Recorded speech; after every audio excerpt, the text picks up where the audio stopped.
Olá, queridos irmãos e irmãs, sejam muito bem-vindos aqui no canal. Eu me chamo Mari Garcia e se você ainda não está inscrito, este é um momento que é bom que você se inscreva e ative o sininho para que o YouTube te avise toda vez que eu postar um vídeo novo por aqui.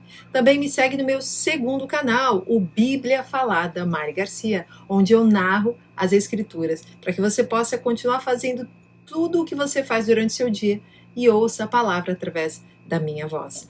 Eu também estou nas redes sociais, no Instagram, Facebook e também lá no Telegram. É só você me procurar aí na descrição, nos links, vai direto para lá. E vai ser um prazer ter você comigo em todas as outras plataformas. Satanás odeia você. Não só você, ele odeia a humanidade. Agora, quando lemos no Antigo Testamento, a palavra Satanás é uma palavra hebraica, que significa adversário. A palavra no inglês não existe, e então na transliteração o nome Satanás é chamado de adversário, mas também é o nome pessoal do diabo. Em grego é chamado de diabolos, que significa caluniador. É aquele que faz acusações contra outro. Ele é bom nisso, já faz isso há muito tempo. Ele sabe como despedaçar você, te derrubar e te castigar.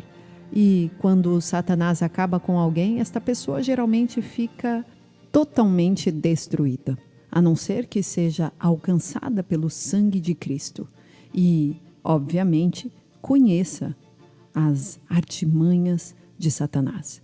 Não há como guerrear contra um inimigo sem saber quais armas que ele utiliza em uma batalha. Quando lemos Lucas, capítulo 22, 31, diz: Simão, Simão, eis que Satanás pediu para peneirar vocês, como se faz com o trigo. Contudo, eu orei por você, para que a sua fé não desfaleça. Quando, porém, você se converter, fortaleça os seus irmãos. Ele, porém, respondeu: Senhor, estou pronto para ir contigo, tanto para a prisão como para a morte. Agora, como Satanás pode peneirar você? Ele permite que você consiga uma posição que nunca esteve antes. Em algum lugar você pensa em como vai reagir quando isto acontecer com você. Mas a verdade é que quando uma situação se torna realidade que você desejava muito, você não sabe como vai reagir. Deus nos permite chegar a lugares e nos ensinar a reagirmos como Cristo reagiria. E assim consegue formar o nosso caráter, transformar uma motivação errada. Porque nos lugares onde Deus nos coloca, nas situações em que nos vemos, precisamos aprender a reagir da maneira correta. E muitas vezes pensamos que antes de chegar a lugares grandes, altos, que tanto sonhamos, nós saberemos como sair daquela situação. Mas não é bem assim que funciona. O Senhor sabe o quanto cada coração aguenta. O Senhor sabe a porção certa de graça que cada um consegue suportar. O Senhor sabe o quanto você está hoje disponível para servir e exercer os seus dons diante do ministério que o Senhor está colocando. Muitas vezes o Senhor nos permite passar por situações difíceis para que possamos entender de onde viemos, do que somos feitos e de que nada somos sem a presença dEle. Ele é o único, Jesus, que consegue, em nós, nos tornar pessoas melhores. E a motivação passa a mudar. De maneira carnal, no início, nós entendemos que com esta motivação não sairemos do lugar por muito tempo, não ficaremos lá no alto por muito tempo, mas seremos derrubados por conta do orgulho que invadiu o coração. E este é um plano perfeito para Satanás. E quando lemos Lucas 22, a partir do versículo 58, nós vemos assim: pouco depois um homem o viu e disse: você também é um deles. Homem, não sou, respondeu Pedro. Cerca de 1 hora depois, outro afirmou: certamente este homem estava com ele, pois é galileu. Pedro respondeu: homem, Não sei do que você está falando. Imediatamente enquanto ele falava, o galo cantou. O Senhor voltou-se e olhou diretamente para Pedro. Então Pedro lembrou-se da palavra que o Senhor lhe havia dito. Antes que o galo cante hoje, você me negará 3 vezes. Saindo dali, chorou amargamente. Perceba como Satanás estava peneirando Pedro. Ele queria destruí-lo diante dos olhos daqueles que o seguiam, porque amavam a Pedro e o seguiam. Satanás vai atrás daquele que tem grande efeito sobre os outros. Não se engane, ele vai te derrubar na frente das pessoas, se possível. É assim que ele faz. Nós conhecemos as suas artimanhas, os seus métodos, sabemos como ele opera. E é o poder do Espírito Santo que nos edifica na fé. E nos edifica uns aos outros e não nos deixa cair, nos destruir. Somos todos pecadores. 2 Coríntios, capítulo 2, versículo 10. Se vocês perdoam alguém, eu também o perdoo. Aquilo que perdoei, se é que havia alguma coisa para perdoar, perdoei na presença de Cristo por amor a vocês, a fim de que Satanás não tivesse vantagem sobre nós, pois não ignoramos as intenções dele. Perceba a palavra vantagem. É como em um jogo de xadrez, onde você passa por uma batalha, onde tem que pensar e usar a sua mente. Talvez você hoje esteja em uma situação de desespero ou precisa urgentemente de uma decisão importante. Satanás pode ter vantagem em seus pensamentos, se você assim deixar. Mas se você permanecer em Cristo, tendo fé que Ele cuida de todas as suas decisões, nunca Satanás terá vantagem sobre você. Livro de Hebreus, capítulo 3, versículo 12. Cuidado, irmãos, para que nenhum de vocês tenha coração perverso e incrédulo, que se afaste do Deus vivo. Ao contrário, encorajem uns aos outros todos os dias durante o tempo que se chama hoje, a fim de que nenhum de vocês seja endurecido pelo engano do pecado, pois temos sido participantes de Cristo, se nos apegarmos até o fim à confiança que tivemos no princípio. Por isso é que se diz, hoje, se vocês ouvirem a sua voz, não endureçam o coração de vocês, como na rebelião. O pecado é algo espiritual, tem origem de Satanás. E quando ele avança, ele faz com que mudanças de morte aconteçam na sua vida. Sim, o pecado faz com que você não viva o sobrenatural de Deus.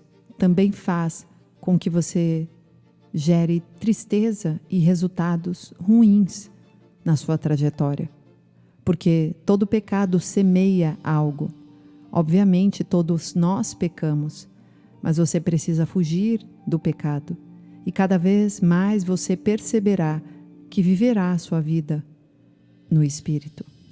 Provérbios 14, versículo 9. Os insensatos zombam da ideia de reparar o pecado cometido, mas a boa vontade está entre os justos. Hoje é tempo de você reparar o pecado cometido.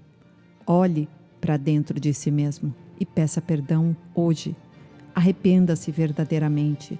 Rasgue suas vestes e peça que o Espírito Santo te ajude a dar os próximos passos na presença de Deus. E apenas Jesus pode fazer isso, porque Ele já derramou na cruz do Calvário todo o sangue necessário para que hoje você pudesse se arrepender deste pecado. E Satanás está sempre dizendo a você que este pecado não tem perdão, ou que você nunca se desvinculará deste pecado. Mas Deus está dizendo, não importa o tamanho nem a profundidade do pecado que você realizou, eu morri na cruz do Calvário para que você pudesse ter mais uma chance. Gálatas 6, versículo 1. Irmãos, se alguém é surpreendido em alguma transgressão, vocês que são espirituais devem restaurá-lo com espírito de mansidão. Cuide-se, porém, cada um de não ser tentado. Levem os fardos um dos outros e assim cumpram a lei de Cristo. Se alguém se considera alguma coisa não sendo nada, engana a si mesmo. Cada um examine os próprios atos e então poderá ter orgulho de si mesmo, sem se comparar com ninguém, pois cada um deverá carregar a própria carga. Aquele que está sendo instruído na palavra deve compartilhar todas as coisas boas com quem o instrui. Não se deixem enganar. De Deus não se zomba, pois o que o homem semear, isso também colherá. Quem semeia para a sua própria carne, da carne colherá a destruição. Contudo, quem semeia para o Espírito, do Espírito colherá a vida eterna. Não nos cansemos de fazer o bem, pois no tempo próprio colheremos se não desistirmos. Portanto, enquanto temos a oportunidade, façamos o bem a todos, especialmente aos da família da fé. Portanto, o Senhor está dizendo: você não pode permanecer no pecado, mas quando ver o seu irmão no pecado, ajude-o, estenda a mão, ore por ele, interceda. Faça de todas as formas para que ele saia do pecado, ao invés de olhar de longe e dizer bem feito.